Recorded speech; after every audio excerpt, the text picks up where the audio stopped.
Strap on your seatbelt and prepare for takeoff. You're about to go on a journey. It's First Contact Radio with Joshua Poet. All right, Dirk, thank you very much. This is Josh Poet. This is the end of the week. It's Friday, the 16th of August, 2019.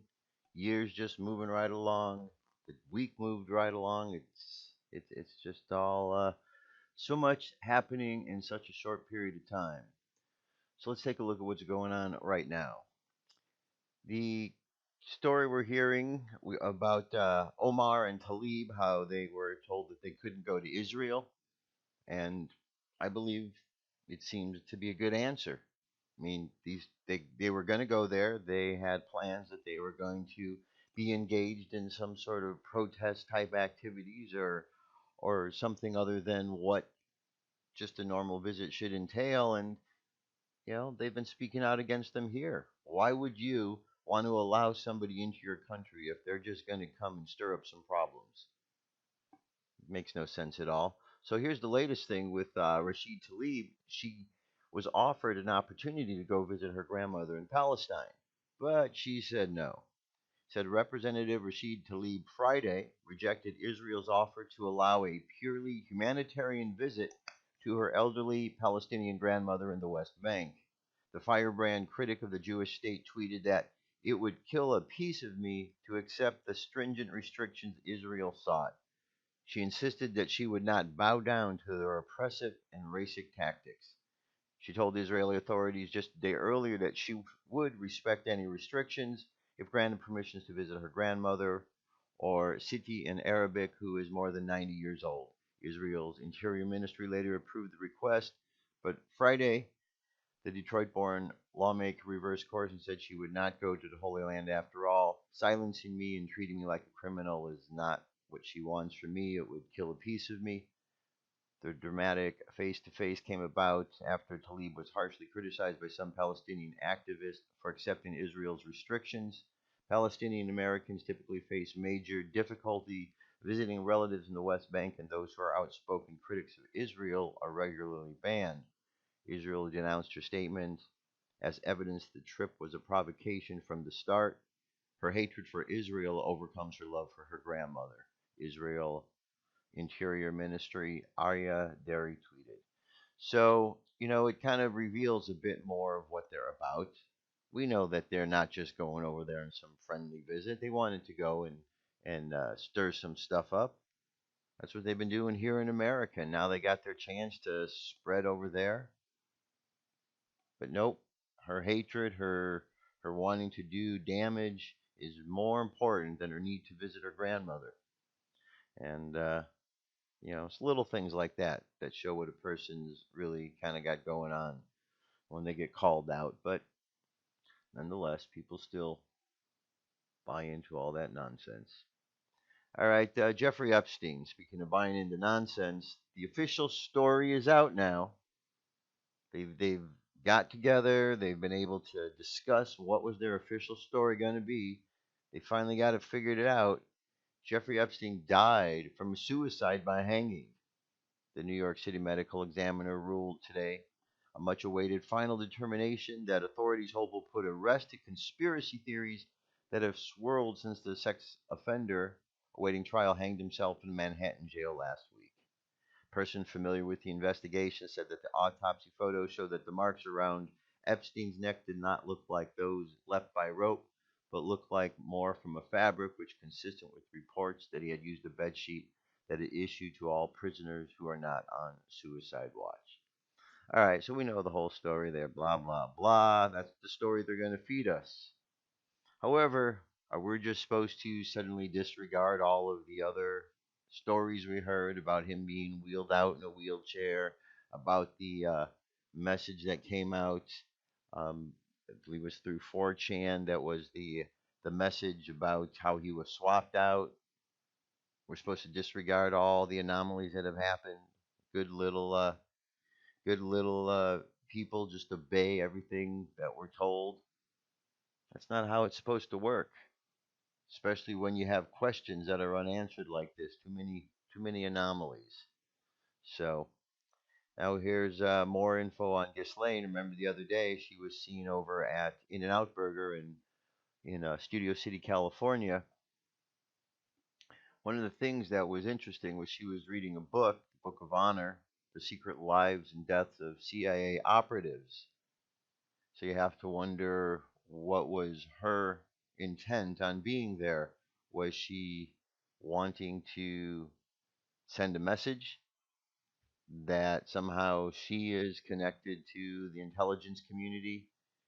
Is she out there in public because she thinks that Epstein was murdered and feels that maybe she needs to protect herself by being out there in the public? And that's one way to do it. It's hard to say, but it's just another weird piece of the puzzle that is definitely happening. Here's a story at Daily Mail, excuse me. Jeffrey Epstein paid for Ghislaine Maxwell's pilot license and then brought her this $4 million executive helicopter so she could ferry underage girls to his pedophile island. Said Jeffrey Epstein paid his closest aide, Ghislaine Maxwell's pilot license, and then bought her a $4 million executive helicopter to ferry young girls to his private island.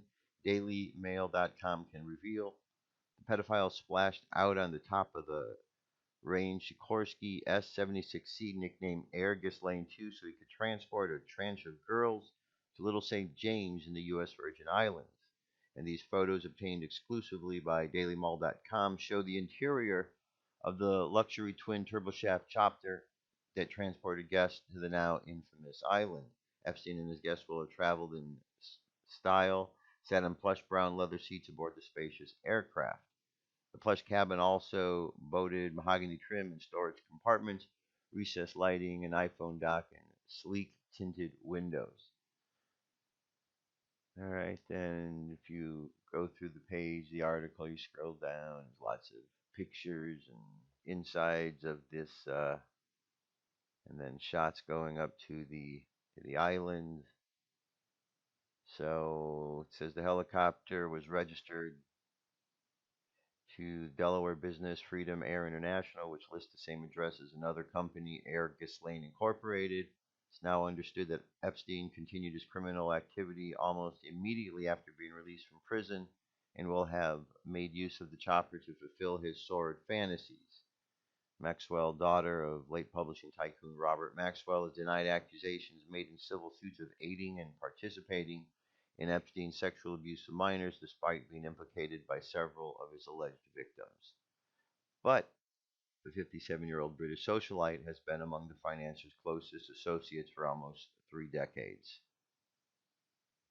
All right, so just a little bit more to the puzzle, add it to the mix, see what goes on.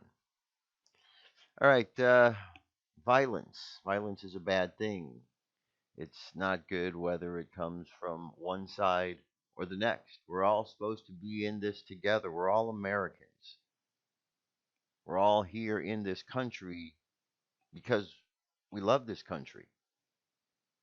If we don't love this country, I don't see a reason why one would stay there. It's kind of silly. People move from home to home, from city to city when they don't like living there. It doesn't make sense on a bigger scale why someone would want to subject themselves to living someplace they didn't want to be, but they do. And then we're convinced by the people that seem to hate the place, especially those who have come from elsewhere, that we need to make it like the place they were just escaping from, which makes no sense because they were just claiming to escape from something like that to get here, unless, of course, maybe they really weren't escaping at all. Maybe it's part of the invasion and the plan, and you tell people you were escaping, and then when you get there, you change your tune.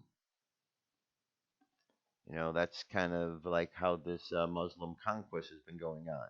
It's been going on for a long while. I know that there's a lot of anger when you bring up the topic about the Muslims and whether or not they are a peaceful, tolerant religion. But fact of the matter is, you can look at their history and see that their history is about conquest, invasion. deception. If you're not a Muslim, if you're not a member of their group, if you're a non-Muslim, you're thought of as nothing. It's in all of their writings. All you have to do is take some time to read and understand what they're talking about. They don't think of a person who's not a Muslim as worth anything, as less than they are. And so they're lying, cheating, stealing doesn't matter because the person doesn't count. And anyone who claims that they're Muslim and that's not part of their philosophy, it's hard to understand, because if they really are a devout Muslim and they are following the words of who they believe is their teacher, Muhammad, then those examples are examples of complete intolerance towards anyone that's not Muslim. But pretend that you're following along, because it's all a slow infiltration. Go in, tell them you're a refugee, tell them you need to seek asylum. They'll let you in, and then once you get in, then you just flip the tables on them.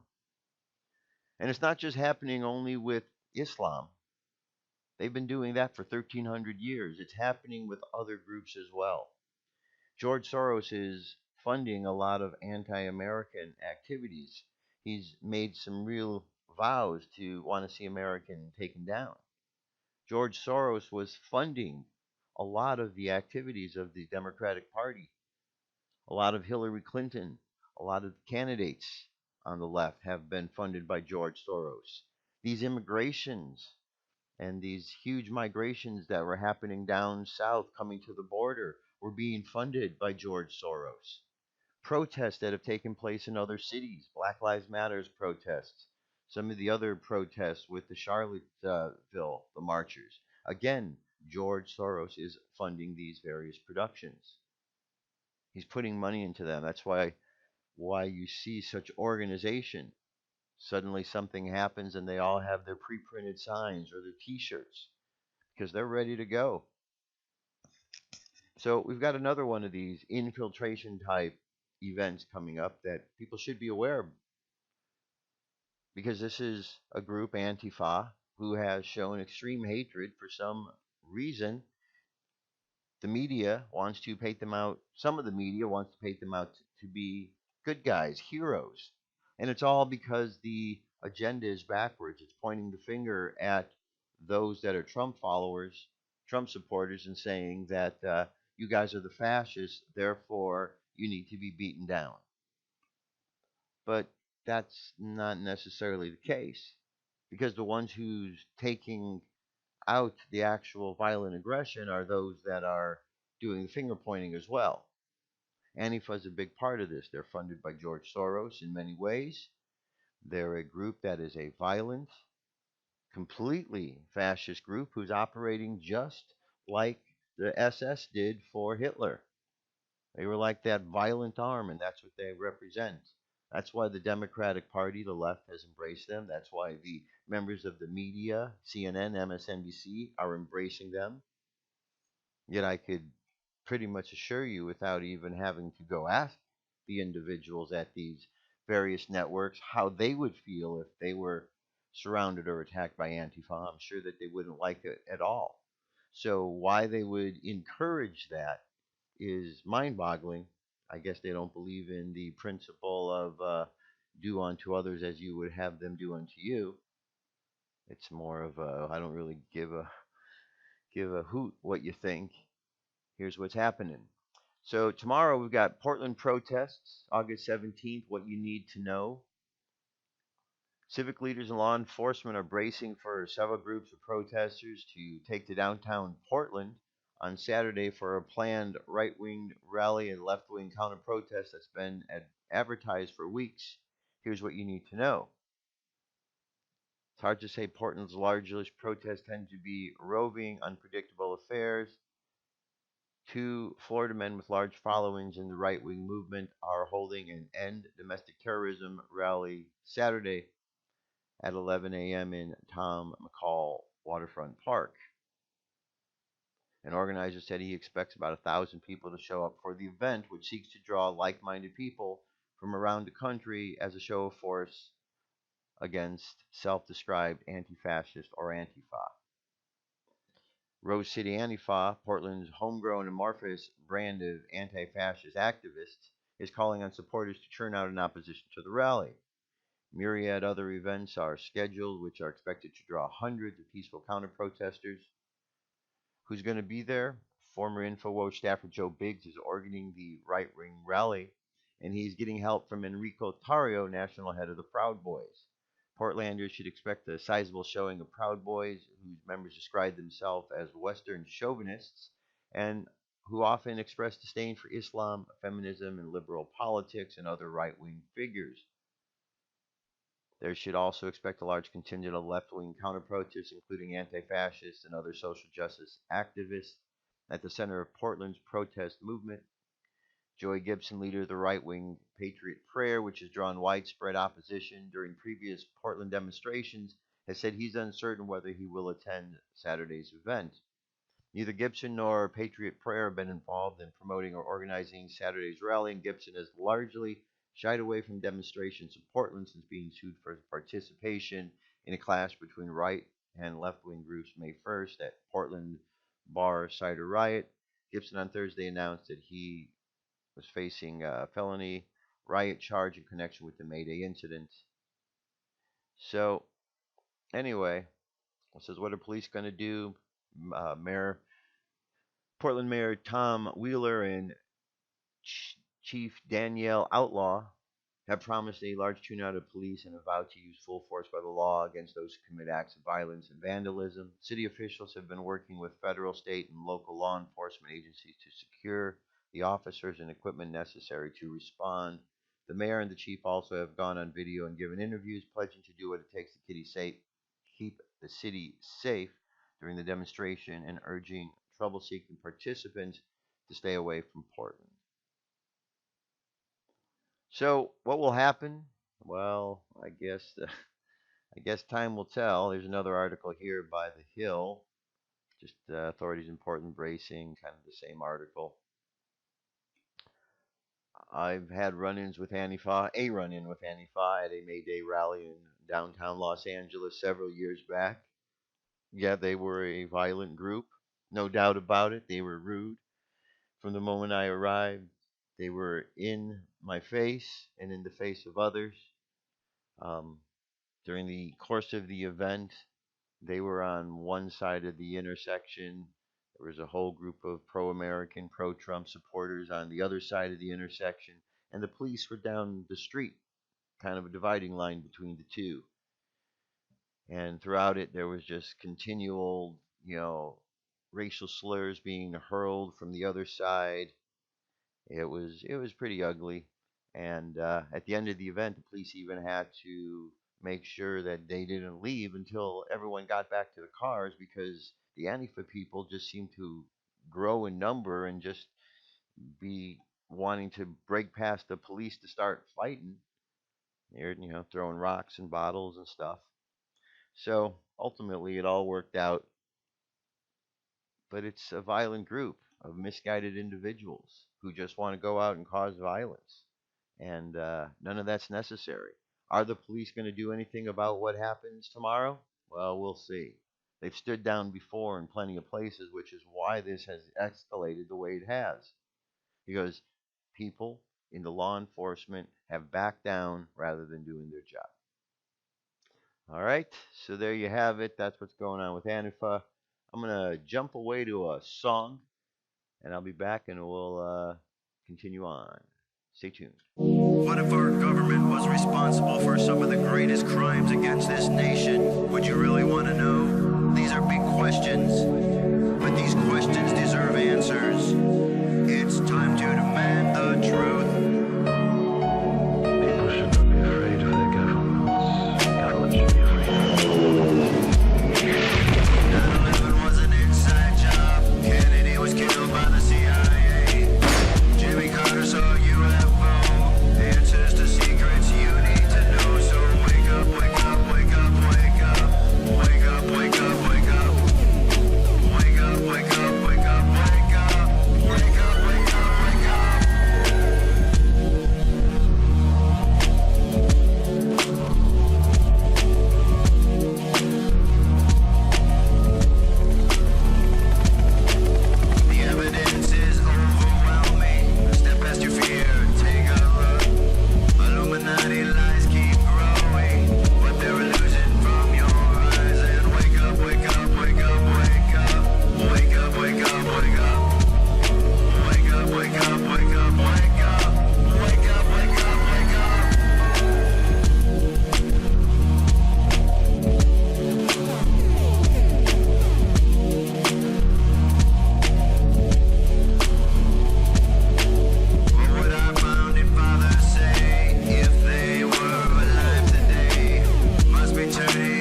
Wake up, wake up, wake up, wake up. Wake up, wake up, wake up.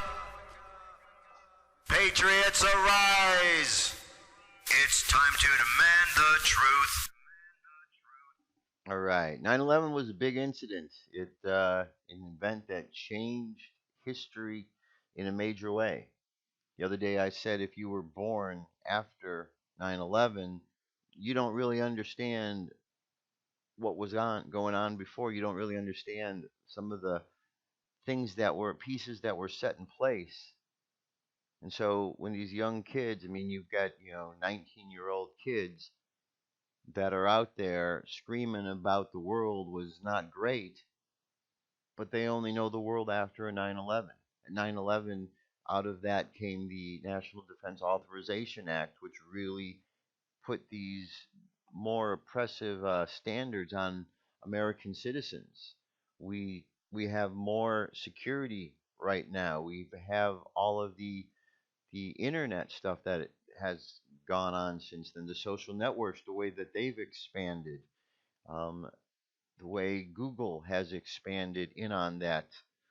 And people often ask, what would be the one thing when that I could say practically that was better about America? I liked flying better because I didn't have to go through the airport and we worried about having to go through this line, take all the time it's going to take my shoes off, go through whatever where somebody's got to feel me up in order so I can fly. I kind of like better when you could just walk through a metal detector, and I'm sure a lot of people did.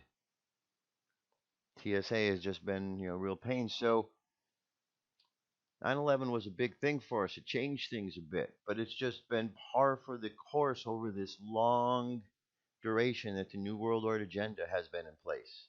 I want to highlight one of the events that yesterday I gave a rundown of this control that's taken place over America. 1871 was a big year. There's shows where I've talked about this. You can find the links. I'll put one up here now. But 1871 is when we become a corporation.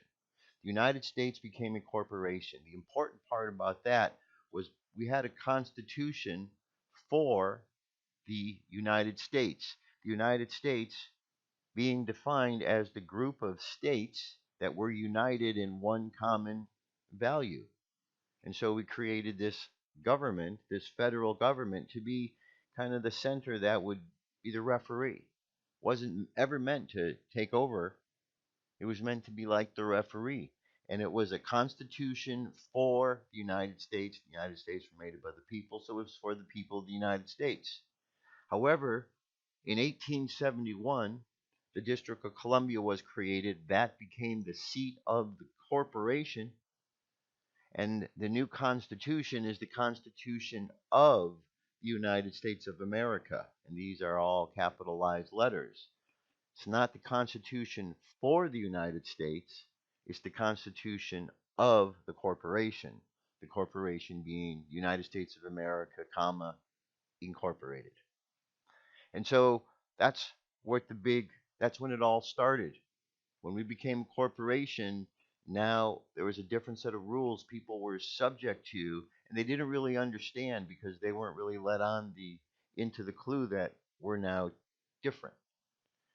And then the Federal Reserve Act in 1913, that's when you had all of the international, the third time that the banks took over America, and this time it solidified itself. We had these foreign bankers who were actually in charge of our country. And with the IRS Act now controlling people, and then everyone had to get these Social Security numbers because there was a manufactured banking crisis. And because of that, people ended up getting on this Social Security system. And the moment you did that, that Social Security number replaced your sovereign status.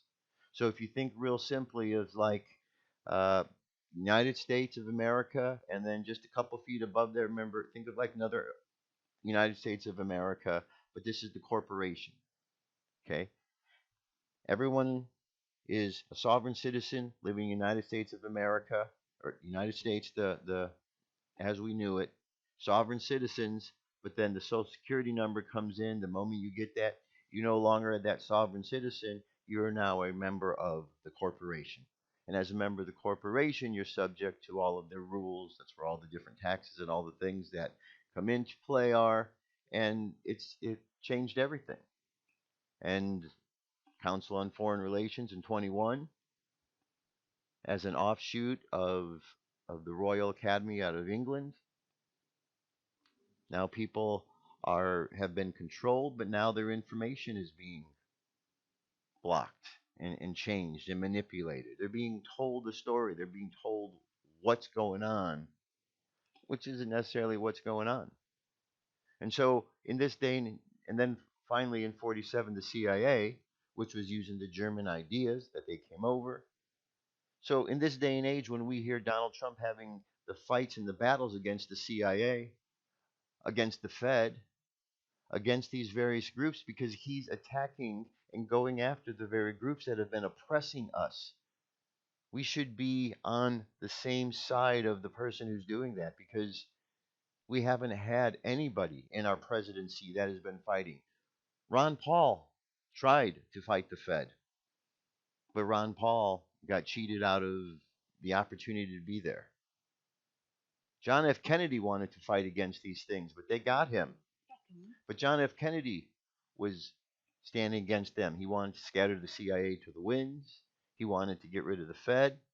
So in this day and age, when you hear people talking about, oh, we need the Fed, we need these things, it's because they're part of the old school. They're part of that deep state, that ideology that wants to keep everyone oppressed except for those who are running the show. It's an illusion. So just remember, as you go through the world, kind of keep your wits about you. Learn to look past the illusion. Learn to see deeper. We have the ability to do that. Holy Spirit gave us all the gift of discernment to discern. But we have to be able to look at things objectively, unbiased, in order to be able to discern properly. Because once we become biased and locked in, we're not going to get there. But we all have the ability, so let's all tap into that. Let's just remember the spiritual part needs to be the thing we lead with, so that we can see through all of the darkness. Let that light shine in us bright. Let us go forth. Let us proclaim the goodness of God as we move through this world, knowing that God's got our back. Jesus Christ is there, shining the light for us. And all we got to do is just keep on walking, keep on trusting. Have faith, my friends. God bless you. I'll talk to you next week. Peace. I'm out of here.